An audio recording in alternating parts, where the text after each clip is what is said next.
Okay. Salamat po. Kami po ay makakukuha ng mga binasa niyo po. Kasi po ako nag-notes pero mas kompleto po yan. Tinatagyan po namin ang maluwag yung Ito yung pinag-discuss natin. edition. Tatandaan ko lang yung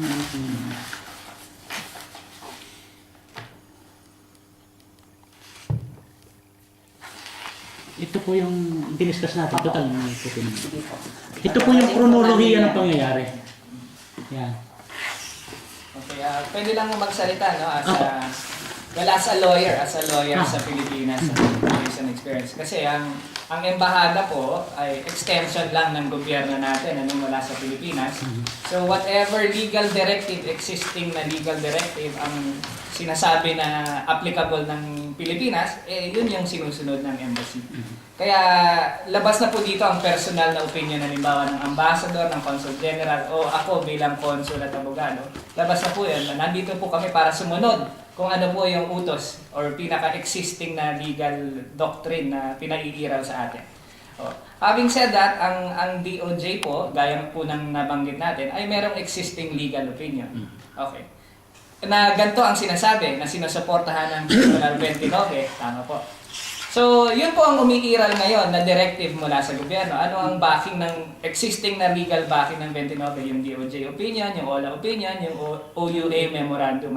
Nandun tayo sa tatlo. Pero tama po ang sinabi ni Brother Jun Dalbicho na hindi po huli ang lahat. Kasi ang opinion po ay nagbabago, di ba? Hindi naman po utos. Kumbaga, sinasabi nga, the interpretation of the law is what the DOJ says it to be unless it is reversed or modified. The same goes true with the Supreme Court. So tama po yung iniisip ninyo na magparating ng inyong kuro-kuro at saloobin sa DOJ. At tutulungan kayo ng embassy na maparating ito sa DOJ. Yun po kami. In a manner na sasabihin namin na with reference sa opinion yung ito ang pananaw ng grupo ng Task Force Circulare na nagre-request na either i-modify or baligtarin ito batay sa arguments nila. Yun po yung maitutulong ng embassy sa atin. Hindi po nga mo namin kahilingan na may padala ninyo, may paabot sa kanila kasi po marami po kaming mga sulat na tila hindi nakakarating. Kaya marahil ganoon na lamang ang ginawa ni Ginoong Malaya kasi hindi natin siya masisisi kasi kung dumadating sa kanya kulay pula lang, hindi niya maintindihan yung kulay dilaw. For example.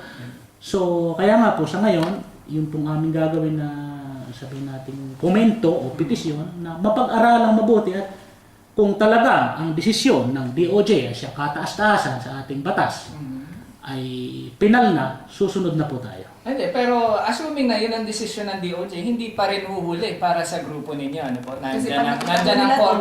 Yun nga po, hindi sabihin ko, kung masabihin nila ito pa rin. Kumbaga, pwede pang mabago. Susundin po natin. Wala tayong magagawa. Wala na po yung mga sa bundok dyan. Speaking ulit in my personal experience as a lawyer, assuming na hindi balik ka rin ng DOJ, hindi pa rin huhuli ang lahat para sa inyo dahil nandiyan ang korte natin na pwedeng balik ka rin ng Court of Appeals, i-uphold pa rin ng Court of Appeals, pwedeng umabot sa Supreme Court. At kung ano man ang sabihin ng Supreme Court at ito yung maging final, yun yung sinasabi natin. Finality. Nakalimutan ko pala ilagay ko na ako'y nagpadala na shadow report sa Geneva tungkol sa kanila. Salamat po sa natin niyo sa amin. Po, hindi. Kami po, hindi kagaya ng ibang leader na itinatago. Ultimo sulat kay Aquino, hindi namin, Tama po. hindi alam na Alam po migrante. natin lahat yung ginagawa. Kasi po ito, ako gumagawa, hindi aking sarili. Mamaya, mamatay ako bukas, may bumalik ako sa akin bukas. Alam ng mga tao na doon sila pupunta, mayroong sakdal doon para sa bagay na ito. Kasi po, hindi naman ito sa akin eh. Ako, kung tutuusin, with my connection here in Italy, hindi naman pwedeng tanggal ng middle name ko kahit anong circular pa lumabas dyan. Kaya lamang, yung ating mga kababayan na apektado, yun po ang ating pinangangalagaan. Kaya po tayo narito, bakit pa tayo naging leader kung mismo tayo yung yayapak sa ating mga kababayan. Okay. Ngayon, habang nag-aantay po tayo na mabago yung DOJ opinion o yung interpretasyon nila ng batas, ang tanong ko naman paano ho tayo makakaabante sa current na situation? Ano ho ang pwede natin gawin? Sa katotohanan po, excuse me. Sige po. Sa katotohanan po, sa ngayon, kasi nga, hindi natin alam ang magiging desisyon base doon sa aming i-report na ibibigay ko sa iyo sa Biyernes ng umaga. Sa ngayong Ngayong Biyernes ko pa po ibibigay. So, para po penal kasi Sige, discussing lang. Pero diyan ko po ibabase.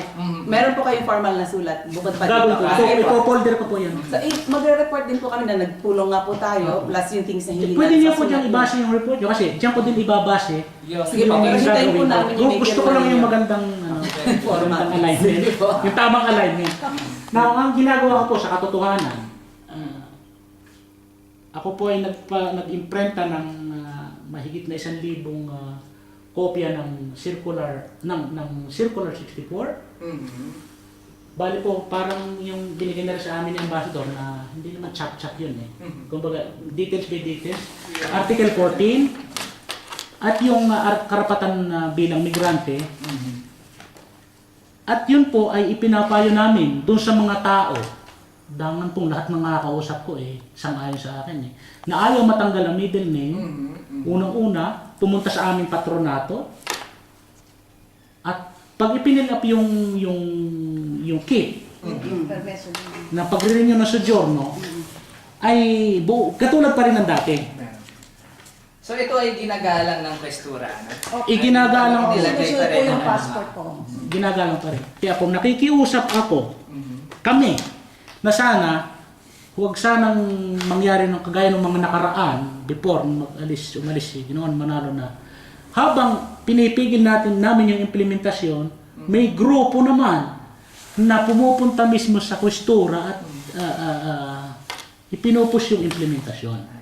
So, kumbaga, maghintay muna tayo habang hinihintay natin yung desisyon ng DOJ. Kumbaga, I mean, flexible pa naman ang Questura natin, ano? Ganun ba ang sinasabi po natin na Meron po tayong ibibigay nila. Kasi po, Using the presidential kung ano po decree. yung nakalagay doon sa kit, kinokopya po Correct, nila. correct. Pero tinatanong din nila, Aha. ano bang gusto mo? Katulad sa anak ko, tinanong, ano bang gusto mo? Huwag mo tatanggal. Arrogante pa nga ito. Huwag mo tatanggalin yan. Akin yan. Apelido ng mama ko yan. So at least po, ang current situation natin, kumbaga ang status ko ay kung gusto mo talagang nandun ang middle name, ay pwede kang magtagumpay na mapanatili ang iyong middle name. Pinahihirapan ho ba yung mga Tama tao po sa ba? Questura na yun po Hindi. isa din nating Hindi. problema Hindi, kasi hindi. baka Walang problema. pagpunta nyo doon kayo Hindi. pa pagalitan.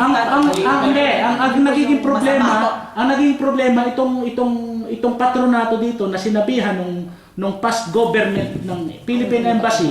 Para sa kalaman po sorry ni po. Consul dyan, ang patronato is parang Personal na lang to. NGO na nagme-make representation. Parang sige, labor sige. union. Parang Parang ganun, parang... sila mismo tinatanggal nila yung middle name. Dahil may sulat sila sa embassy. Dahil inabisuhan sila ng embassy ito, wala pa kayo, Sulat. ligtas na. Hindi circular ito, hindi yung May circular. sulat sa embassy na Gano'n. Sinulatan sila ng embassy. Pero ito, confined lang mo sa nag-iisang patronato. Dito lang. Sa anong patronato ito? Ito dito sa baba. Hindi ko kilala. Kapag diyan ka pumunta, pag nag-fill up sila, tatanggalin. Okay. Pagkatapos nun, pagdating sa kustura, itatanong naman, ilalagay ba? Kasi wala sakit. Nandun sa i-renew mo. So anong gagawin mo dito? Isundin mo yung dati. Ganun ang ginagawa Parang namin. ano na lang. Renew talaga. Kasi po, ang batas, ang Circular 29 ay inayos ang implementasyon ng Circular 4. Which is lumabas ng January Yeah. 24. Actually, ang Circular 4 po ay nagsasaad na kung ano yung nasa sojourno, yun ang susundin. Okay, ibig sabihin, kung ang sojourno mo ay nagtagumpay kang may middle name, yun pa rin ang susundin. Opo. So in that case, yung circulary 4 ay makakatulong kung para mapanatili. Pero okay, ano. nakalagay din po doon. Okay, so okay yung circulary 4. Okay po, yung circular 29 4. ang problematic po 29. para sa inyo po. Opo. ano? Yung 4 okay kasi Okay. tama yun kung ano yung Tama nasa po. sojourno. Kasi yung sojourno nga po yun ang visa natin. Actually, yun po yung ginagamit natin para matulungan yung mga kababayan natin. Ano po? Kapag pumunta ho dito, kasi ito po para sa kaalaman po natin, ano mang sertifikato na iniisyu ng embassy na may kinalaman sa middle name, gratis po, hindi po natin pinaniningil. Tapos kung halimbawa, ang nakalagay sa sojourno na ay middle name, sinasabi po ng embassy na batay sa Circulary 4, kailangan mapanatili. Basta kaya nga po At hinaharapan least may namin. legal cover po. Mayroon akong mga kaibigan na tumutulong naman na nagmamalasakit sa migranteng Pilipino na pangalagaan nga yung kultura. Sabi ko, kultura namin yan. Wala pang Kastila, kultura namin na kasi yung Lapu-Lapu, dalawa lapu-lapu. sila naman siguro naaawa na rin sa mga tao. So, kung ano nga talaga yung nasakit at kung ano yung i-renew mo, sinusunod na lang nila. Kami naman po nung pinarap ninyo si Ambassador at kung una po niya bungad sa inyo itong DOJ, kasi po bago po talaga kami umalis sa Manila, yun po yung pinamukha sa amin doon din sa DFA at Naintindihan DOJ. ko yung existing Opo. legal. Which is kasama rin po sa matuwid na daan natin ngayon na susunod po sa batas. Pero tama kayo, sa batas nyo rin inaayos ito. Oo, At oo. sa request natin ay also legal at saka po pati sa Congress at saan nyo pa po sinabi sa Malacanang. Nabalitaan May rin po sulat namin po na kami sa sumulat po Malacanang, kayo. March, nag-fax ako March 8. Opo. Dalawa na yun, itong taong ito. Pero walang sagot ni kaunting letra Mula sa Office of the President. Wala. Pero natanggap Pero po nila. executive Hindi naman ko din alam. kasi tayo. Kaya nga po, doon sa papel na bumabas. ibibigay ko, nakalakip uli yung sulat. Opo, sige. Sa DOJ po, Basta Baka sa ibigay DOJ na lang. pinarating. Baka binigay din sa May sulat din kami sa DOJ, nakalakip din po doon sa ibibigay ko sa inyong folder, at saka yung sulat namin kay Prefeto Mingini in English na tinransmit. Bagay na hindi rin pangako sa amin nung nung April 2 ni Ginong Manalo na transmit lang ginamit niya, pero okay na rin, at least tinransmit niya na hindi na kami pinansin kasi nga naintindihan ko naman ang ministeryo na hindi naman sila basta kasi meron ng ugnayang diplomatiko. Naunawaan ko po yun. So, ang lagi lamang sinasabi sa akin kapag ka nakikipag-usap ako sa mga Italian authorities with my personal, lalo na sa mga kaibigan ko sa region, na ang embahada ang puntahan mo. Lagi ganoon Kung ano yung sasabihin ng embahada, gagawin namin. Yung nga po. Siguro kahit ilagay natin pangalan lang, kagaya ng Indonesia, walang apelyido, gagawin nila kung ang embahada maglalagay. Base dun sa... At saka isa pa, nung hanggang March 10, itong taon ito, yun nga, indigo rin na, umiiral na. Yun nga, ang question ko, bakit yung 6 years na umiiral, madaling nayapakan at napalitan? Pagkatapos nung March 13, nagkaroon kami ng pulong with Ambassador Manalo, Christine, and Conjen Ibayan. Ito po yung sa Urbana. Sa Urbana. Pati Tinanong ko siya, kasi lagi niya sinasabi, in vigor na, so siguro kaya yung mga konsilyere bumaliktad na wala na silang kayang gawin. Kami, sa task force, hindi kami tumitigil kasi nga nakikita namin na merong hindi nakikita. Kumbaga parang yung sa publicita ng eleksyon sa Makati, yung isang mukha ng Makati, hindi nakikita. Yung squatter nakikita. Ano ibig sabihin? Noong March 13, tinanong ko si Ginong Manalo, bilang ambassador, may magagawa ka ba upang maibalik ang ating middle name? He said, there is. And then nag-follow up siya ng side comment. Bakit ko nasabing there is? Because as an institution, he said, may magagawa ako. So, pinanghawakan namin yun, yung mga tao palakpakan. After ba, isa pa uling question. Mr. Ambassador, kami ay nagpapalabas ng plebisito. Sakaling mapatunayan ko sa iyo na mayorya ang Pilipinong naghahangad na mabawi ang ating middle name. Kaisa ka ba namin sa pagbawi dito? He said, yes! And the crowd, applause. After that, 13, 14, 15, nagbago kanya statement. That's all. So, kaya muli pagdadahilan yung ginagamit niyang OUA 2007. Kung yun sana ang ibinigay niya kaagad, So wala po, maaari siya hindi po maintindihan. lumabas itong OUA na to. OUA Sa, March. sa pagpulong na yon, hindi po niya nabanggit. Yun po ba ang sinasabi? lumabas lang yan Mhm. nitong late February, March na. Okay.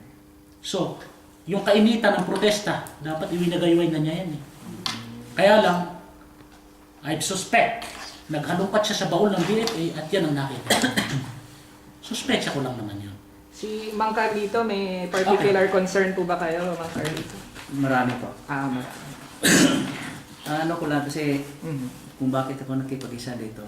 Mhm. Dahil ayaw ko na sanang magulo Tama po. Dahil naranasan ko na noon na sumali ako sa rally. Mhm. alam ko ang pagrarally sa harapan ng imbas medyo kakahiyaan din sa bansa natin. Dahil daming mga tao. Ayaw ko na sana. Dahil nanalo kami noon. Ngayon, nung malaman ko, nung November 26, nalaman ko lang, pagka natapos na pala ang ng Circular 29, okay. Nalaman ko lang noong November 26. Doong araw na yon, na nandoon din si Ambassador Manalo sa Go Negosyo na siyang nagtutok. Kagad, may nagsabi sa akin na, Carlito, hindi mo ba alam na tinanggal yung medalya natin? Ko, bakit? Tinanggal na. Ngayon, nagkataon naman si Ambassador Manalo nandyan sa harapan ko. Sabi ko, Sir, ito bang tinanggal yung middle name? Siya, Carlito, dahil yan tulad kayo ng Italian, walang middle name. Sabi ko, Sir, kararating lang namin, Sir. Sabi ko, katatapos lang namin mailagay yung middle name. Siya, ginagawa niyong buo, ngayon tatanggalin naman. Siya kasi ang Italiano, Carlito, walang middle name eh. Sabi ko, iba yung Italiano, Sir. Iba rin kami. Oo, may kulturang, sarili silang kultura, may sarili din kultura. Sabi niya, kung para maliwanagan kayo, puntahan mo si Consul General Ibayan. Kaya, kinabukasan, nag-absent talaga ako. Nakita kami si Ibayan dito sa harapan. Kami lang dalawa. Tinatanong ko yung ganyan.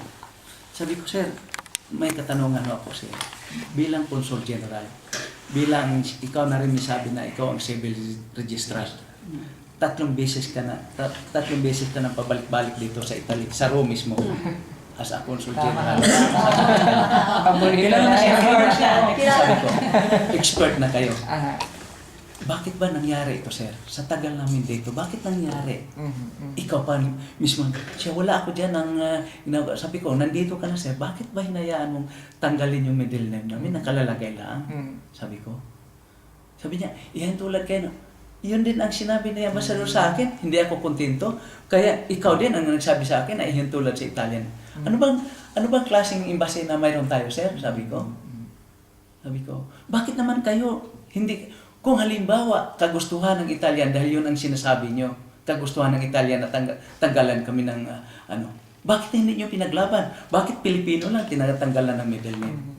Sabi ko gano'n sa kanya. Kaya hindi kami nag-erguhan na kami, medyo umalis siya, wala, hindi natapos.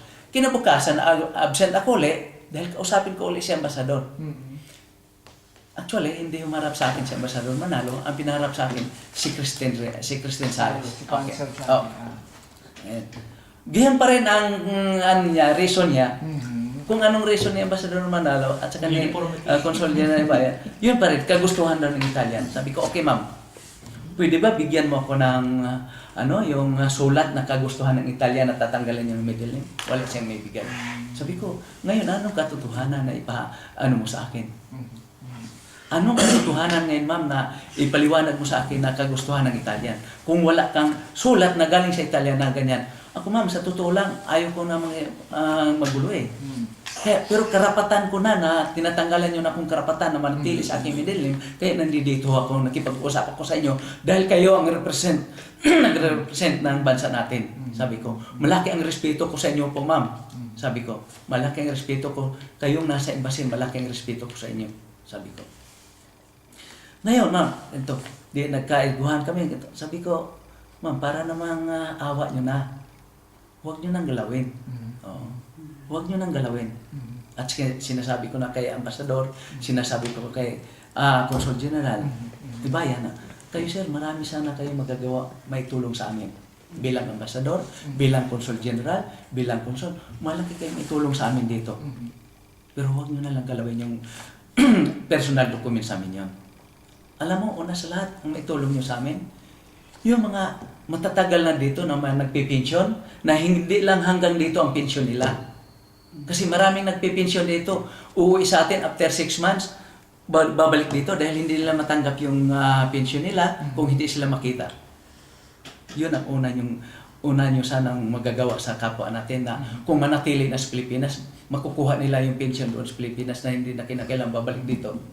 Pangalawa, yung matagal na dito na biglang namatay, na wala mang kamag-anak, o mayroong kamag-anak na hindi marunong magpasikot-sikot kung paano nila makuha yung pondo nila sa AIMS. Yung AIMS nila parang SSS. Benefit. Oh, benefits na na matagal na dito na kung ano pa mga lansa, mga ano pa yung ano na beneficiary nila na yun sanang kahuli-huli ang pera nila, ang pondo nilang pera dito sa Italy, sa tagal nila dito sa Italy, sa pagsakripisyo nila dito sa Italy. Yun sanang kahuli-huli ang pera na ipadala doon sa pamilya nila. Pero hindi nyo nagawa yun eh. Sabi ko gano'n sa kanila. Yun ang dapat niyong pakialaman, hindi yung personal document sa amin yun. Kasi kung sasabihin nyo na kagustuhan ng Italia, hindi ako maniniwala nun kung at least kung mayroon kayo may pakita ng sulat na galing sa Italia na tatanggalan kayo ng karapatan. O kung kagustuhan man ng Italia na tatanggalan kami ng middle name, bakit hindi ba tayong paglaban? Bilang ambasador, bilang consul general, bilang consul, hindi nyo pa kayang paglaban ng karapatan natin bilang Pilipino na manatili sa ating personal document sa amin. Kaya noon, nung November 26, sir, sa trabaho kong taxi, kahit sino ang ma-servisan kong Pilipino, magtatanong ako kung mayroon ka bang ano. Tinawagan ko na si Congresswoman na Abigail Binay, pinapadala ng lahat ng mga documents, lahat, tinawagan ko ng, tinawagan ko na yung mga kaibigan ko sa yung dating nagtatrabaho dito, tinawagan ko na ito. Ngayon, mga abogado sa atin na servisan ko dito, isa lang sagot nila. Sabi, Carlito, kahit sino mang mambabatas, kahit sinong tao, hindi sila pwedeng magtanggal kahit isang letras pangalan mo at apelyido. Ganon din ang abogado dito sa Italia. Sabi ng mga abogado kaibigan ko dito sa Italia, ang sabi nila, Carlito, kami dito, kahit ilang pangalan ang ilalagay mo, kahit ilang apelyido ang ilalagay nyo, basta nagtatrabaho lang kahit nagbabayad ng tax, wala kami problema. Ang problema nyo yun, yung embassy nyo, ang sabi nila. Nakausap ko si Justice Ibanez sa Court of Appeals. Yun din ang sabi niya sa akin. Justice Ibanez, na-servisan ko dito. Last 2 weeks, na-servisan ko dito si Atty. Baraan. Yeah, si DOJ Yusek. Yun po, yun pala. Natanong niyo tungkol sa opinion? Oo. Aha. Sabi niya, Carlito, huwag kang mag-alala. Ayun pala. Huwag kang mag-alala, matutulungan kita. Di copy furnish ko natin siya ng ano. Sino? Si Yusek Baraan. Ngayon, So, 5 folder. nakausap ko rin yung assistant secretary nyo. 5 folder. Si Sino po? assistant secretary nyo, Raul Hernandez. Pasko. Sa tulong ng nakausap ko siya sa telepono. Ah. Ito, pakinggan nyo. Nakausap ko siya sa telepono. Hindi ito, dahil nandoon mismo si Julius Babaw ang nagano namin, Ang sabi niya, na nakausap ko Mr. si Nicolas si Manalo. Ang sabi niya, kagustuhan ng Italian. Yun ang report. Ang report niya, kagustuhan ng Italian. Ang sabi ko naman sa kanya, sir, kung kagustuhan ng Italian, ano naman ang layunin ng mga ambasador, mga consul general na pinadala nyo dito sa Italia? Kung kagustuhan ng Italian, sir, bakit kami lang Pilipino ang tinatanggalan ng middle name? Sa daming mga foreigners na nagtatrabaho dito sa Italia, hindi naman ginagalaw ang middle name. Paano mo nalaman? Sabi ko, sir, ang trabaho ko, sir, taxi. Kahit sino ang mga nasiservisan ko, tinatanong ko. Lahat, tinatanong ko. May Peruviano, may Mexican, may Brazil. Lahat ng mga foreigners na dito, ihatid ko sa airport. Tinatanong ko kung maaari lang, hingi nga sana ako ng mga dokumento nila para lang maipakita sa inyo. Sabi ko sa kanya. Yun, sir. Mayroon pang Morocano na ang pangalan niya, Muhammad Abdul Rahman Al-Quran. 4 yung nakasulat doon sa ano niya, sir. Bakit hindi nila pinakilaman kung kagustuhan ng Italia? Bakit tayo lang? Kung tayo lang tinatanggal, sunod-sunuran lang ba tayo? Ano po ang sinabi niya? Ang sabi niya, Hernandez. ngayon Carlito, kaya ako na makipag-usap sa ambassador dahil itong sabi niya, dadating din dyan si Ambassador Virgilio Reyes, kaagad humingi kayo ng dialogue. Humingi kayo ng dialogue. Parte na ho ito. Hindi. Ongoing. Bago to. Humingi ng dialogue, nakasama sana ako, kaso lang nung urgent. Noong Thursday. Thursday. Yung isang Webes. Yung 15 Sir, minutes. sa loob ng ilang buwan kaming nag-aantay na makipag-uusap kay Ambassador, 15 minutes lang binibigay. 15 minutes lang binibigay at hindi pa naipaliwanag lahat. Hindi, in fairness naman. Ngayon. Busy lang ho siya nung araw. Ngayon. Sunod-sunod. Nung Huwebes na yun, mayroong Huwebes dito na nandito ang mga grupo, nandito yung mga tao. Yung SSS. Oh, SSS. Okay. Sara, nandito rin Oh. ho si brother. Ang sa akin naman, okay, nandito din ako eh. Nandito ba kayo? Nandito ako.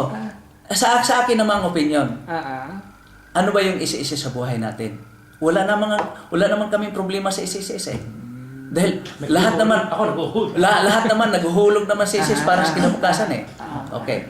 Itong middle name na ito dapat bigyan niya ng aksyon. Humarap siya doon sa isa-isa, hindi siya humarap sa mga tao ditong tinanggalan ng middle name. Ha? Okay. Unti po. Okay lang yun. Wala pa siyang, pagkatapos siyang pagsasalita dito, inabangan ko na siya doon sa labas. Inabangan talaga. Inabangan ko na sa labas. Nung pagbukas ni Charles sa pinto ng sasakyan, dahil palabas na siya, sabi ko, sir, magandang hapon po. Carlito po si Nicolas. Yung kausap ni Assistant Secretary Raul Hindran. Ay, ikaw ba? Sabi ko, sir, pwede sanang humingi ako sa'yo ng schedule, sir, makipag-usap. Siya, sige, puntahan mo yung secretary ko, humingi ka ng schedule. Kagad, nagpunta ako kay, Charisma. Oo, Charisma, nandoon si Charisma sa baba. Sabi niya, sige, hingi kayo ng schedule. Kaya nag-schedule tong Sabado na ito. Akala ko nandito siya. I see. Ayun. Hindi ako tumigil, sir, sa mga dahil karapatan ko at gusto kong manatili sa akin ang middle name. Kahit sino ang kaharap ko, yun ang humingi ako ng tulong. Ngayon, ang masasabi ko lang sa inyo, kasi nandito na tayo, karating yun lang, nawa naman, kung kayo pinadala dito sa Pilipinas para matulungan yung kapwa natin, nawa naman ibuhos nyo na. Lubos-lubosin na ang Lubos-lubosin pagtulong. na. Kasi kami dito, sir, sa totoo lang, kung ano lang sa sakripisyong ginagawa namin dito, maraming namamatay dito sa stress. Pakikisama sa kapwa, pakikisama sa amo, pakikisama sa lahat ng bagay, lalo na sa trabaho. At lalong-lalo na ngayon, nag-crisis dito, na ang nag-live-in, nagpa-part-time na lang, ang nagpa-part-time, naglungguraryo, hanggang 3 oras na lang, kaya naipiktuhan din kami dito. Kaya lahat ng problema nandito, habang mayroon kaming ipinadalhan sa Pilipinas, sana matulungan nyo kaming magawa ng paraan itong pinaglama namin. No? Yun lang po ang masasabi ko. Maraming salamat. Alam na po namin lahat ng concerns ninyo. Tapos to be fair din po, I will say yung mga, ewan ko kung official dito o unofficial, yung mga napag-attendan ko yung meeting noong nasa Manila pa ako. Kasi kahit po sa consular affairs namin, nagmi-meeting po kami dahil alam na nila na ang problema ng uniformity, yung pantay na pagpapairal ng ating mga dokumento, kahit saan po doon sa ay sabi nung aming assistant secretary doon, ay dapat isa lang doon sa buong Italia.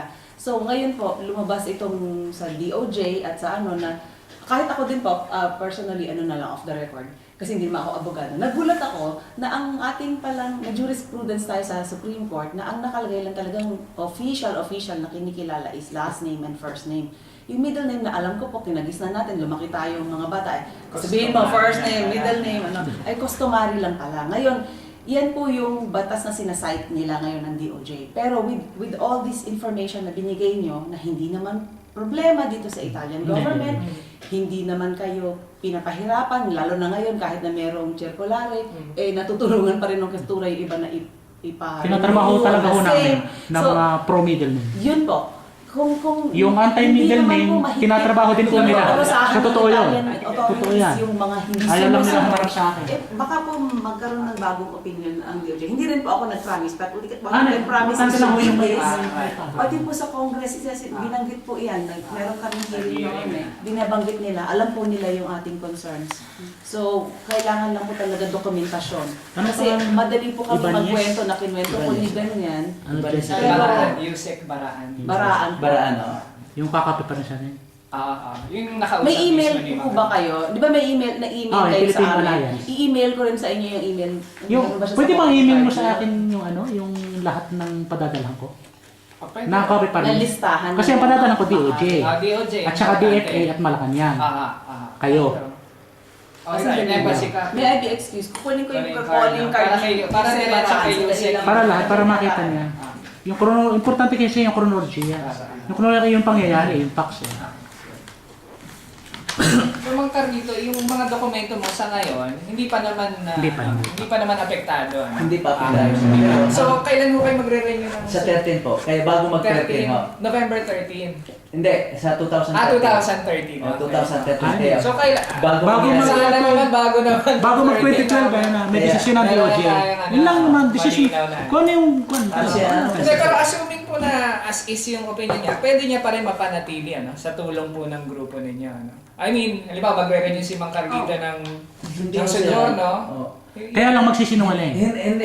Kaya turo ni Consul Ibayan. Hindi, ganito sir. Ganito Ito, sir, ah, ganito, sige, sir. sige. Oh, The may truth story is, kasi. will set you free. Si Consul General Bayan, Dyan, isa siya sa kausap ko. Okay. Yung kapatid niya si Jose Bayan, matagal na yun dito sa Italy. Right. Nung nasa San Valentino pa sila. Ah. Okay. Nagtatrabaho sa domestic helper. Ngayon, si Jose, ihatid ko sa airport, sunduin ko sa airport pag babakasyon. Nung nangyari ito, sinundo ko siya ng March 12. March 12.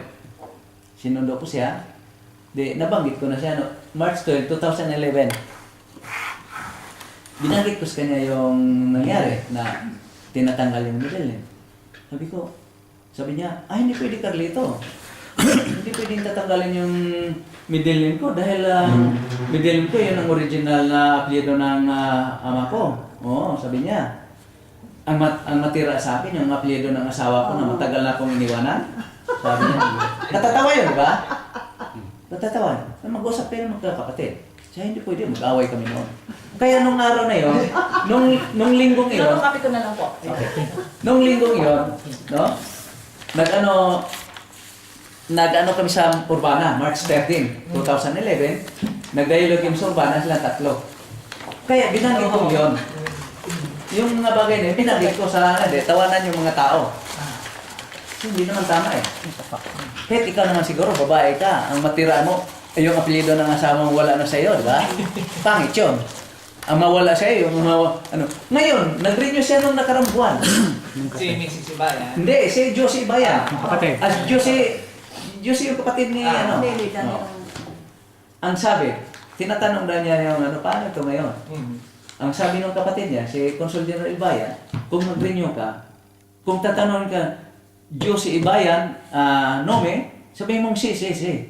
Di ba, tinuturuan mo ng kasingulingan yung kapatid mo? Para hindi tanggalin. Sino ang nagkwento niyan sa inyo? Ako mismo. Ano, Dahil narinig si niya? Josie ang Nagkwento kasi tinatanong ko siya eh, Jo, kumusta naman ang ang apelyido mo? Siya hindi naman tinanggal eh. Paano mo nalaman? Sinabi mo pa. Oo, ha? Pero assuming hindi ka magsisinungaling, pwede bang i-cite yung presidential decree? Ayon sa presidential decree, dapat eksakto Makikipag-argumento ka dun eh. argumento ka. Kasi may circular So, na sinasabi nila kung ano 29. nila pangalan nila. So, kalimitan. Oh, Kalimitan, segundo nome, second name. Kalimitan yun. Pero Pero- may pagkakataon, may mga operator na mababait. Depende kasi sa operator yan. ng Yung presidente. Ano po yung nag-register sa inyo Ah, mismo? Depende So sa dapat may kakilalang operator. At sa awa naman ng Diyos, meron akong tatlo. Hindi pero para ako kay Mang Carlito, sana by 2013 ma-resolve Ang- na na. Hindi lang ho para sa akin, sir. Ano yung example lang. Oo nga, hindi lang yung ginagawa ko, hindi lang Para para sa sa akin. mga kababayan natin. Para sa lahat kasi nung January 2011, may pinanganak sa ospital.